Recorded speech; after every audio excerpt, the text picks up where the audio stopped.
Au nom du Père et du Fils et du Saint-Esprit, ainsi soit-il. Mes bien chers frères, nous terminons le grand cycle, je dirais, des mystères de la vie de Jésus. Ça se termine par cette octave de la Pentecôte. Et à partir de dimanche prochain, nous reprenons les ornements verts, voyez, pour tous les dimanches après la Pentecôte, jusqu'à l'avant. Ce ne sont pas des dimanches ordinaires, ce sont les dimanches après la Pentecôte. Ça n'existe pas, les dimanches ordinaires. Tous les dimanches sont extraordinaires. Donc, le Saint-Esprit est aujourd'hui magnifié dans son intervention unique, je souligne 2 fois unique, hein. Il n'y en a pas 2, il n'y aura pas une nouvelle Pentecôte, comme a voulu nous le faire croire Roncalli, le franc-maçon, qui a osé aller s'asseoir sur le siège de Pierre en nous faisant croire que Vatican II serait une nouvelle Pentecôte. C'est une Pentecôte. C'est la contre-Pentecôte. C'est la descente de l'esprit de Lucifer sur le Vatican. Oui, mais ce n'est pas un renouvellement de la Pentecôte du Saint-Esprit. C'est la Pentecôte de Lucifer. Ce n'est pas la même chose. Nous en voyons d'ailleurs les effets jusqu'à aujourd'hui. Et ce moment unique a des effets précis qu'on connaît, mais ça ne suffit pas de les connaître. Oui, oui, on sait, on a lu cet évangile-là, on l'a lu des dizaines de fois. Oui. Et après, on vient nous dire, ah mais oui, mais le renouveau charismatique, c'est tellement beau, on est tellement fervent, voyez. Puis on parle en langue. Ah oui? Parce que c'est la même chose, peut-être. Ah, excusez-moi, on ne sait pas lire. Qu'est-ce qui est marqué dans les Actes des Apôtres?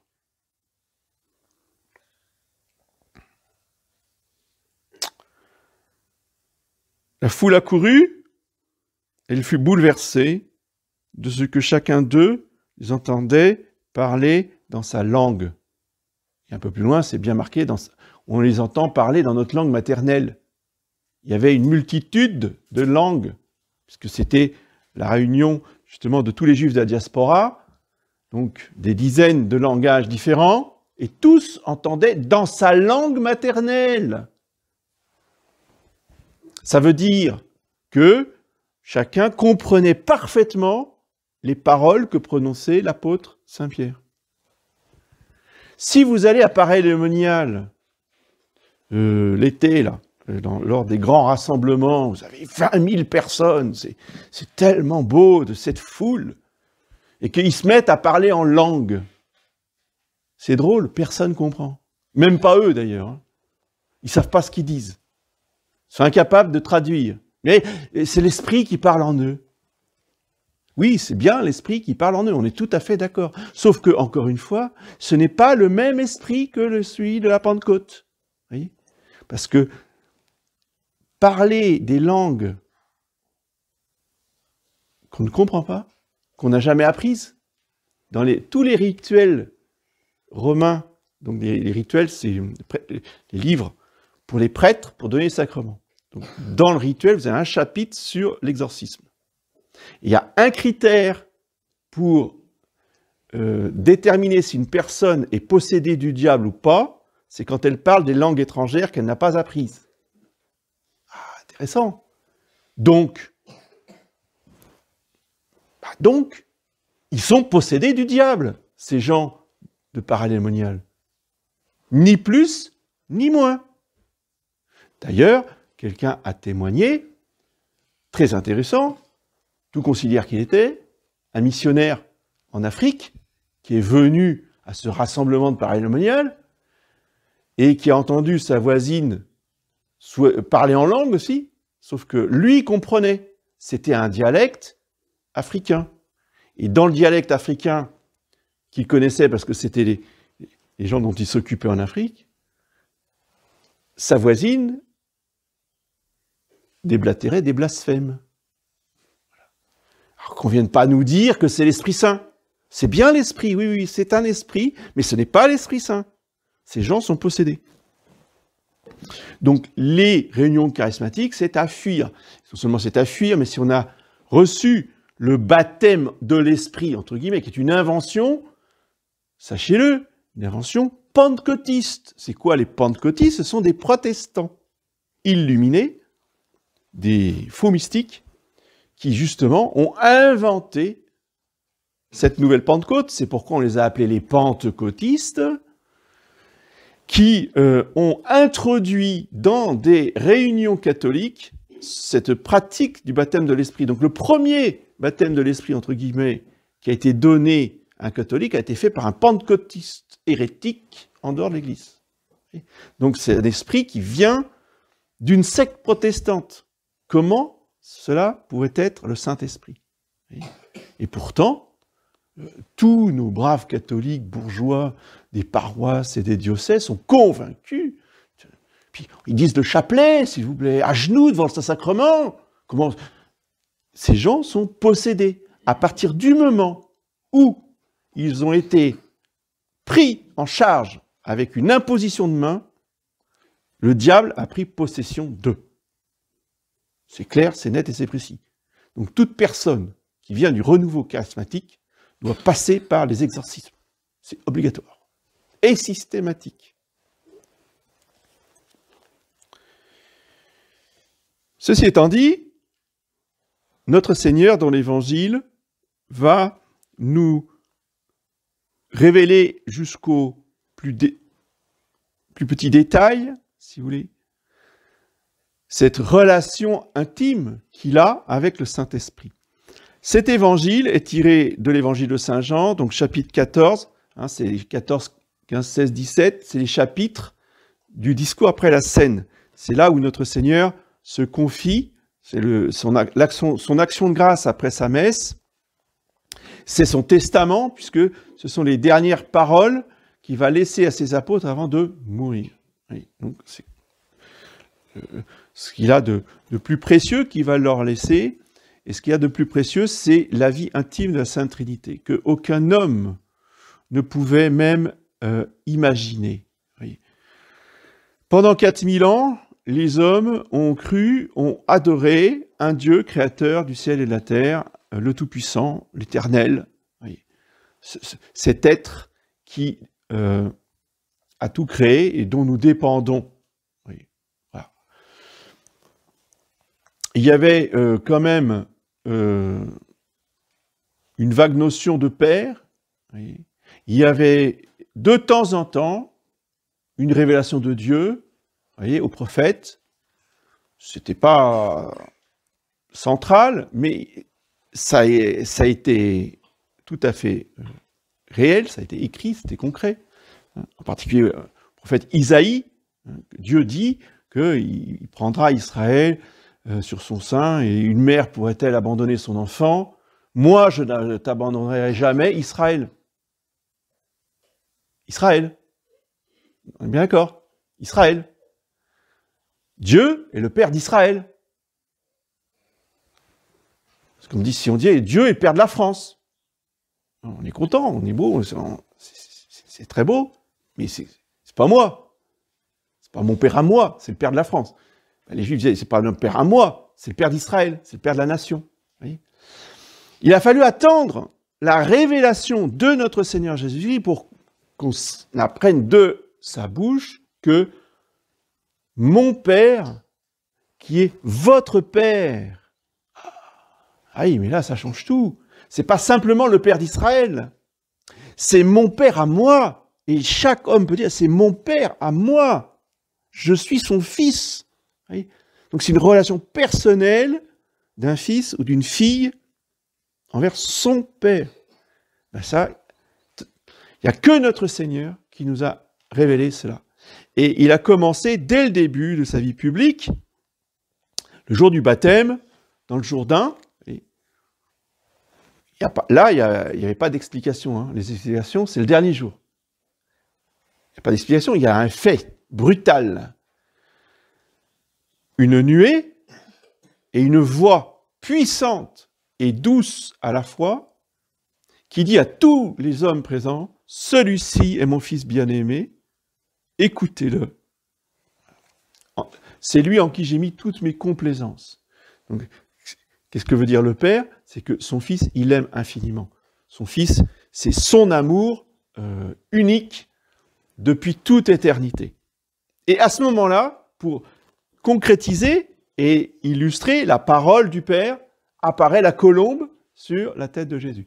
Donc cet amour de complaisance éternelle du Père envers son Fils, c'est le Saint-Esprit qui vient reposer sur la tête de Jésus. Donc ça, c'est un fait objectif. Si vous voulez, c'est une révélation sous forme de scène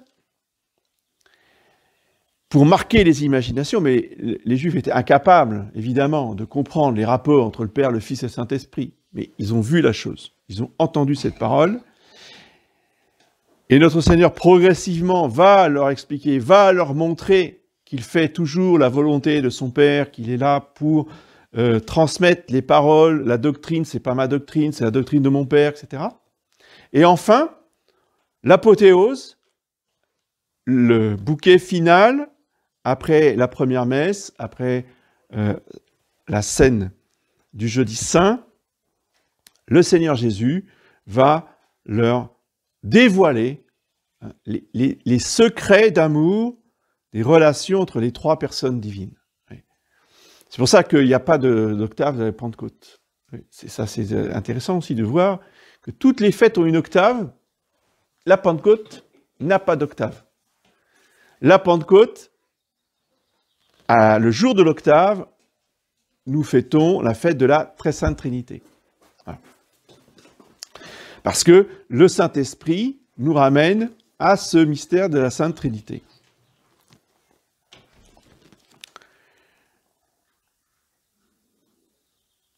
Et le grand secret de la Sainte Trinité, ce secret du Seigneur Jésus, si quelqu'un m'aime, il gardera ma parole et mon Père l'aimera. Et nous, c'est pas simplement Jésus, donc nous, c'est Jésus, c'est moi, le Jésus, mais c'est aussi mon Père et c'est aussi le Saint-Esprit. Les trois, nous viendrons à lui et nous ferons en lui notre demeure. Voilà la grande révélation de la veille du vendredi saint. Nous ferons en vous notre demeure. Notre demeure. Pas notre gîte, pas notre hôtel. Il ne vient pas pour 2 jours. La demeure, c'est le domicile. On pourrait traduire cette phrase de l'Évangile en disant, effectivement, « Et nous ferons en lui notre domicile. » C'est incroyable, parce que le domicile de la Trinité, c'est le ciel. Dieu nous aime tellement que ça ne le satisfait pas. Il ne veut pas rester uniquement au ciel. Alors qu'il pourrait très bien. Non. Il nous aime tellement qu'il veut venir s'établir définitivement un domicile. C'est un lieu où on habite tous les jours, tout le temps. On peut aller passer des vacances ou faire des visites à droite à gauche, mais où est-ce que vous habitez? À tel endroit. Bien, si on demandait à Dieu où est-ce que vous habitez, il répondrait dans vos âmes. Oui. Donc, Dieu, pourtant, on va dire, mais excusez-moi, mais Dieu, il est au ciel. Oui, donc il est où le ciel?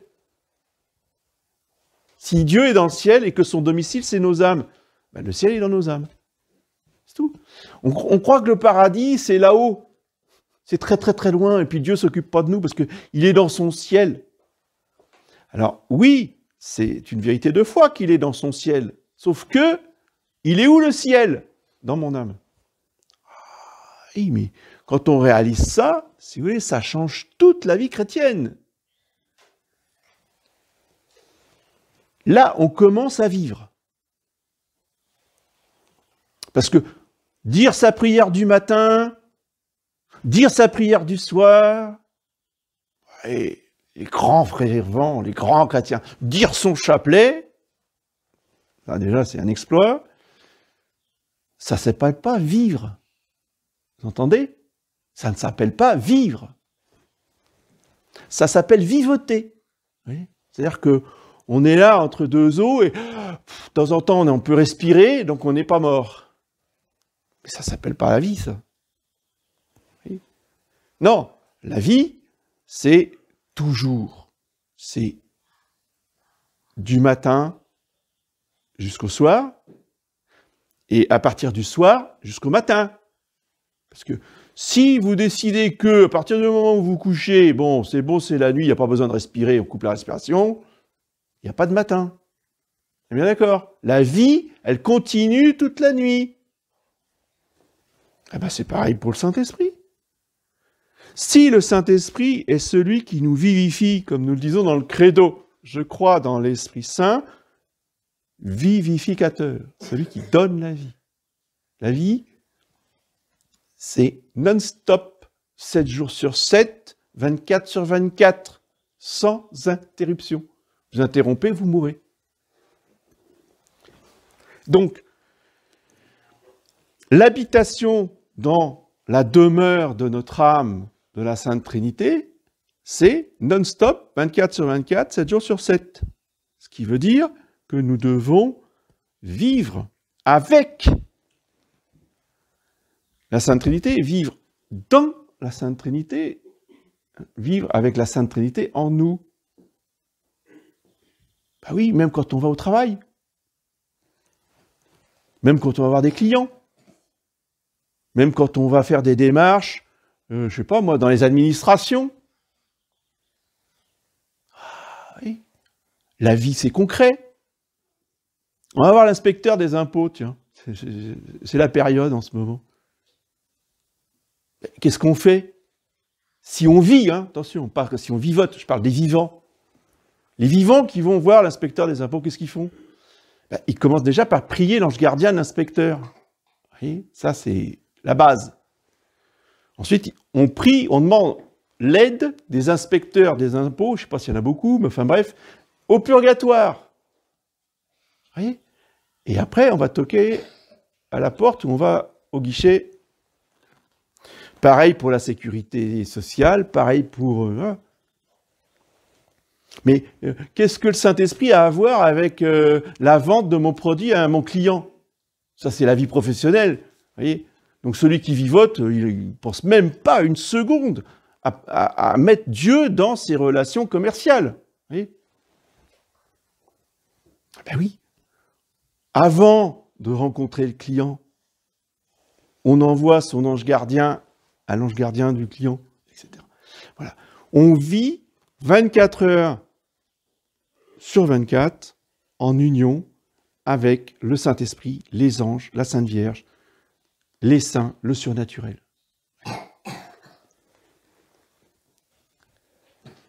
Les libéraux catholiques, vous voyez, nous accusent, à cause de ça, d'être surnaturalistes.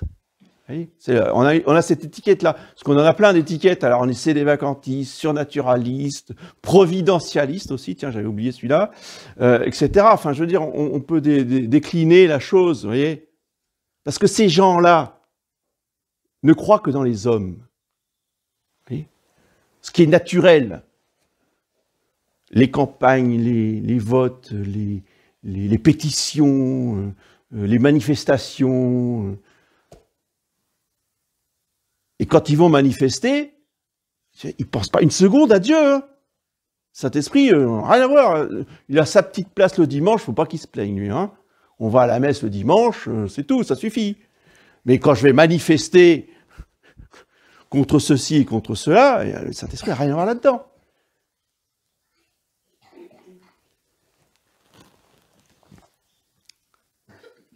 Donc, il nous faut revenir toujours au Saint-Esprit, qui est la vie, et qui va nous expliquer les paroles du Seigneur Jésus, qui va nous donner les lumières dans l'intelligence, pour mieux comprendre, afin de mieux faire. Parce que le Saint-Esprit va aller jusqu'à l'action. Si on n'agit pas, on n'est pas vivant. C'est tout le sens de l'enseignement de notre Seigneur. Voyez,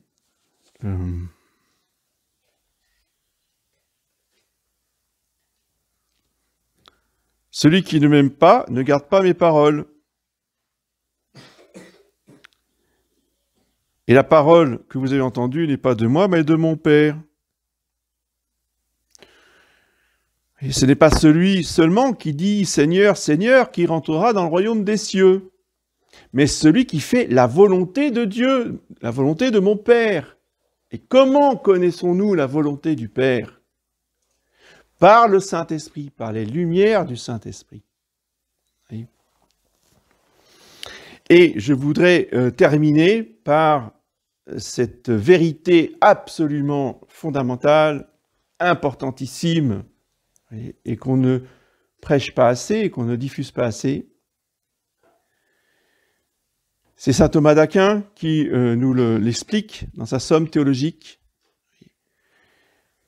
Le Saint-Esprit, en nous, agit comme, ce n'est pas, mais il agit comme l'instinct des animaux, mais au niveau surnaturel. Saint Thomas appelle cela l'instinct du Saint-Esprit. Alors qu'est-ce que c'est qu'un instinct? C'est quelque chose de totalement irrationnel. Hein. C'est-à-dire, la petite hirondelle ne va pas vous expliquer pourquoi elle fait son nid de cette façon-là, et tous les ans au même endroit. Elle ne sait pas. Elle fait, parce qu'elle est dirigée par un instinct, mais elle n'a pas d'intelligence. Mais vous comprenez l'idée. C'est-à-dire que l'hirondelle va faire très bien les choses parce que Dieu a créé en elle un instinct qui fait qu'elle sait ce qu'elle doit faire, elle le fait, et elle le fait très bien. Nous sommes des êtres intelligents, rationnels, donc Dieu nous donne son Saint-Esprit pour qu'il agisse en nous par ses 7 dons comme un instinct qui, dans des situations d'urgence, dans des situations dangereuses, parce que dans une situation normale, il faut étudier. On étudie sa doctrine, on étudie son catéchisme. Mais il y a des situations particulièrement difficiles, particulièrement urgentes, où on n'a pas le temps, forcément, d'aller consulter soit un livre, soit un prêtre, soit quelque chose. Il faut décider pour faire dans l'urgence. Et parfois, dans une urgence de vie ou de mort, quand il s'agit d'un accident, de certaines circonstances graves. Eh bien là, le Saint-Esprit agit en nous comme un instinct. Il nous dit exactement, il nous donne les bons réflexes, des réflexes qui sauvent. C'est la même chose quand on est en voiture et qu'on est dans une situation qui tout d'un coup devient dangereuse, il n'y a pas de réflexion. On va dire, attendez, qu'est-ce que je vais faire? Dans la voiture, elle part, là, il faut réagir tout de suite. Alors, en général, l'instinct de survie qui est en nous fait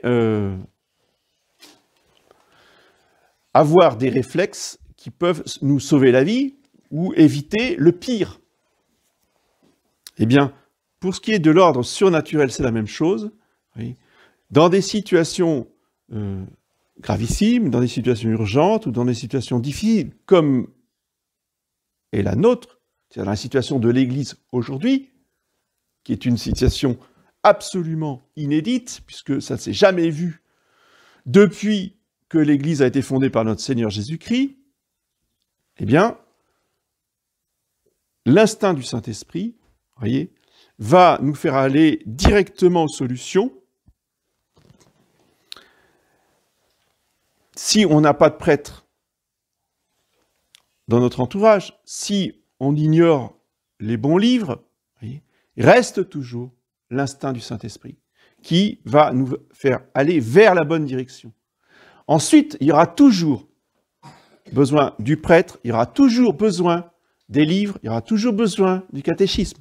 Mais quand tout cela est inaccessible, l'instinct du Saint-Esprit est là pour nous pousser vers la bonne solution, vers la porte de sortie, vers le côté positif des choses. Eh bien, prions beaucoup le Saint-Esprit, prions la très sainte Vierge Marie, qui est indissociable, évidemment, du Saint-Esprit, puisqu'elle agit toujours par lui, et lui agit toujours par elle, c'est-à-dire c'est indissociable les deux. Demandons-leur de nous donner cet instinct de vérité, afin que nous puissions justement jouir de la paix telle que notre Seigneur la donne, de cette paix intérieure, malgré tout ce qui peut se passer à l'extérieur, malgré tous les malheurs qui peuvent y avoir autour de nous, que cette paix ne nous quitte jamais, parce que c'est la paix du Saint-Esprit qui demeure en nous jusqu'à la mort et pour l'éternité. Au nom du Père et du Fils.